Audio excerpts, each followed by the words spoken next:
What is one way that your organization creates a culture where youth know that they are being seen and heard? One thing that we do is to make space, to literally create space for teens to speak or to write, to share what it is that they need.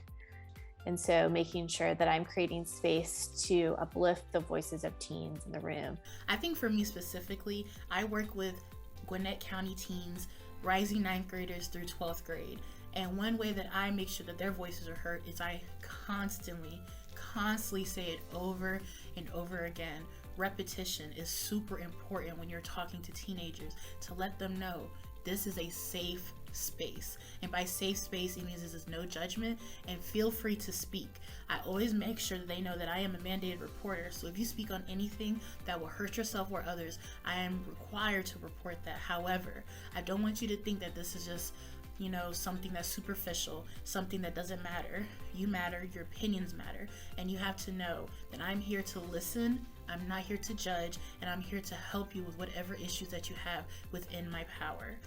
Once you have that comfortability, then everything else goes smoothly. Then teenagers or any youth that you are around will feel comfortable speaking to you because they know that they can trust you. We make sure that young people are always at individual planning meetings, and we never have meetings about youth and their lives without youth at the table, and make sure that they're always part of the planning process. And the other way is we make sure that within the organization we always have at least 20%, although we always have more than 20% of the staff have lived experience in foster care, either by being in foster care themselves or being a foster parent or having foster siblings. Not only collecting that feedback, but implementing it and making sure that you're taking everything that is being said into consideration and giving youth the opportunity to speak up when they feel it's needed, and also to participate and lead alongside you. Those are really ways that we do it at Vox, and making sure people have that respect of each other along the way.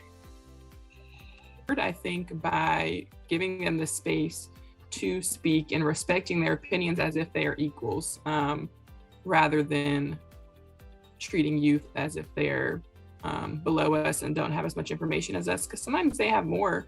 I've been an educator for college students, and I found that they were often teaching me a lot of things that I didn't know. And so I like to be in a space where I'm equally sharing the knowledge for me to learn from youth as well. How does staff show up and know when and how to support, but not overpower? It starts with listening. It starts with building trust. I think once you're able to do that, then you're able to identify needs and then build programs or activities, identify resources that can cater to those needs. We always make sure to have a prep session. And I think that's important no matter what age you are. People like to be prepared for whatever responsibility they have. So we make sure to always have a clear agenda with assigned roles. And we invite people to sign up for the roles that they're comfortable with and that they feel good about. So we're not making or forcing people to do something that they don't feel good about or don't feel comfortable doing. We might ask if somebody wants to do something, but we're never going to tell them. How do you know when you've done that well? You can kind of see them recognizing that, hey, like maybe what I do say matter. When you know you've done it well is when youth come to you without you even asking. When they confide in you about things they may not necessarily feel comfortable talking to their parents, talking to their teachers, or even their peers. When a youth or adolescent comes to you about a problem and they feel like, I don't know how to solve this problem, but I'm coming to you because I trust you and I know that you will be able to do that for me, that's when you know you've succeeded. You have to practice what you preach.